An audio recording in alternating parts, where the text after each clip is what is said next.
എണീറ്റില്ലേ?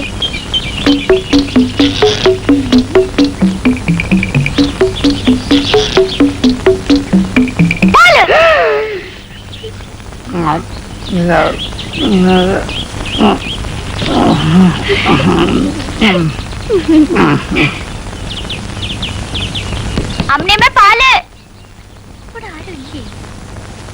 പാൽ അവിടുന്ന് ആരെങ്കിലും എണീക്കുമ്പോ ഉച്ചയാവും. പാൽ ഇവിടെ തരാൻ പറഞ്ഞു. എവിടെ? ഇവിടെ ഇവിടെ. ഗുഡ് മോർണിംഗ് മാം സാബ്. രാത്രി ഉറക്കം സുഖമായല്ലേ? ഇനി മുതൽ എന്നും ഇതാണ് ചിട്ട. കൊള്ളാമോ?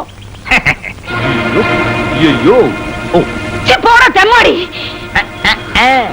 ഇതിന് താൻ അനുഭവിച്ചില്ലെങ്കിൽ ഞാൻ വിളിക്കുന്ന ഈശ്വരന്മാരെല്ലാം വേറും കള്ളമാണ്, ഒറ്റക്കള്ളം.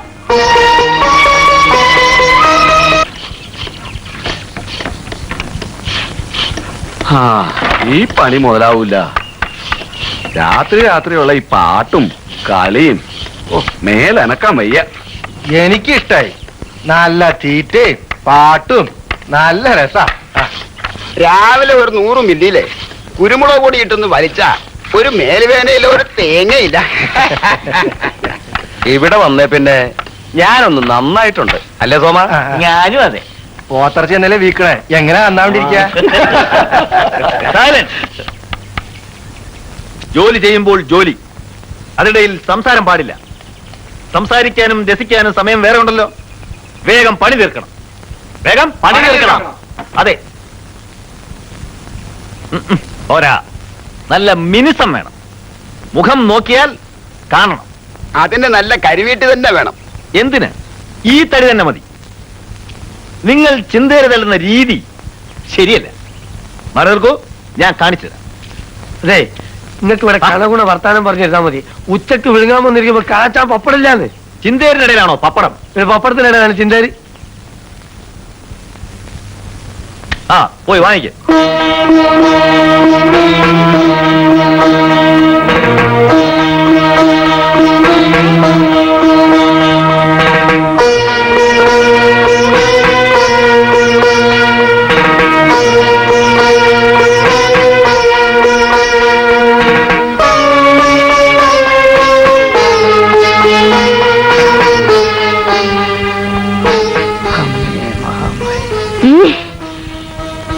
അല്ല മോളെ, നീ ഇങ്ങനെ തുടങ്ങിയ എന്താ ഒരു അവസാനം? ആര് പറഞ്ഞു ഇങ്ങോട്ട് കയറി വരാൻ? മോളെ, ഇത് അമ്മാമ്മയാണോ? ഇറങ്ങിപ്പോ. ഓ,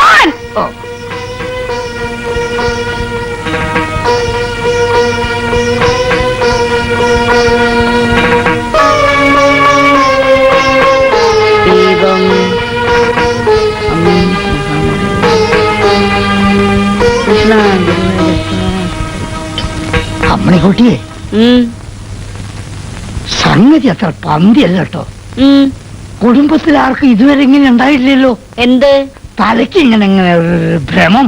ഭ്രമം ഭ്രമം നിങ്ങൾക്കാ. അതല്ലേ കാവി ഉടുത്തങ്ങനെ ചുറ്റിക്കറങ്ങി നടക്കണേ. എനിക്ക് അങ്ങനെയൊന്നുമില്ല. നല്ല വിശപ്പും ഉണ്ട്, ദാഹവും ഉണ്ട്. ദിവസം 3 ആയില്ലേ പൂജാമുറി കയറി അടച്ചിരിക്കാൻ തുടങ്ങിയിട്ട്. പാലും പഴം മാത്രമല്ലേ ഉള്ളൂ. ആശുപത്രി പോയിട്ട് 5-6 ദിവസമായില്ലേ. ഇത് ലേശം പെശകായിട്ട് എനിക്ക് തോന്നണ.